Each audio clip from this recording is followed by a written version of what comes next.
کبھی کبھی زندگی ہمیں ایک ایسے موڑ پر لے آتی ہے جہاں ایک طرف ہماری ذاتی خواہش ہوتی ہے اور دوسری طرف ہماری ذمہ داری۔ تو ایسے میں صحیح فیصلہ کیا ہوتا ہے؟ چلیے آج ہم ایک ایسی ہی زبردست کہانی پر بات کرتے ہیں جو ہمیں سکھاتی ہے کہ ہمدردی اور فرض شناسی کی بنیاد پر کیے گئے فیصلے کیسے ہمیشہ کے لیے یادگار بن جاتے ہیں۔ ذرا تصور کریں، ایک نوجوان صحابی ہیں حضرت جابر، جو پیغمبر اسلام صلی اللہ علیہ وآلہ وسلم کے پاس بیٹھے ہیں۔ ان کے درمیان ایک گفتگو شروع ہوتی ہے، لیکن اس کا آغاز ایک ایسے سوال سے ہوتا ہے جس کی کسی کو بالکل بھی توقع نہیں تھی۔ پیغمبر اسلام نے جابر سے پوچھا، جن کی ابھی شادی ہوئی تھی، تم نے کسی کنواری لڑکی سے شادی کیوں نہیں کی کہ تم اس کے ساتھ کھیلتے اور وہ تمہارے ساتھ کھیلتی؟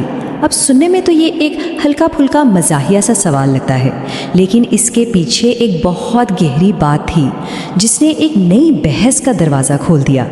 جابر نے جواب دیا کہ انہوں نے ایک ایسی خاتون سے شادی کی ہے جو پہلے سے شادی شدہ اور زیادہ تجربہ کار تھی۔ اور یہ جواب، یہ تو معاملے کو اور بھی پراسرار بنا دیتا ہے۔ آخر کوئی نوجوان اپنی خواہش کے خلاف جا کر ایسا فیصلہ کیوں کرے گا بھلا؟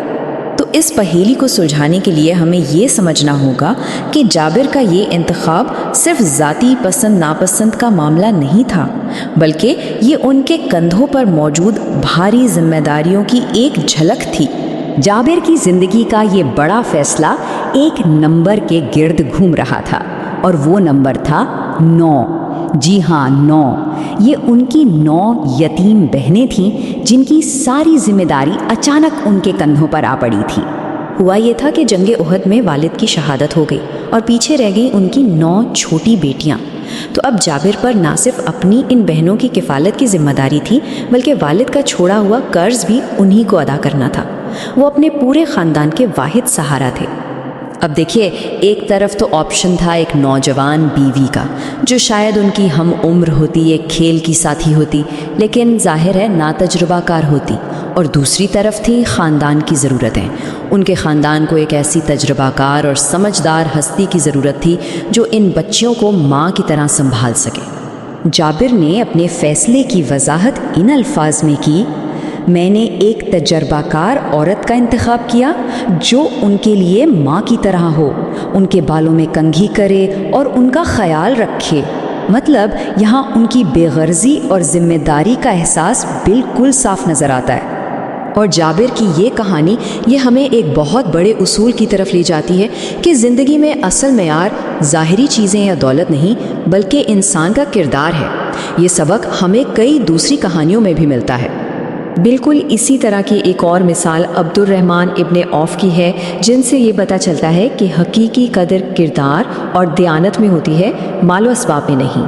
پھر حضرت موسیٰ کی مثال دیکھیں، ان کی بے غرض خدمت اور امانت داری ہی ان کا سب سے بڑا سرمایہ بنی، اور اسی کردار کی بنیاد پر انہیں ایک مضبوط خاندان کی پیشکش کی گئی۔ چلیے اب واپس آتے ہیں جابر کی کہانی کی طرف، کیونکہ یہاں ایک اور واقعہ ہے جو پیغمبر اسلام کی حکمت کو ایک بالکل نئے زاویے سے دکھاتا ہے، اور یہ صرف شادی کا نہیں بلکہ وقار اور ہمدردی کا بھی ایک گہرا سبق ہے۔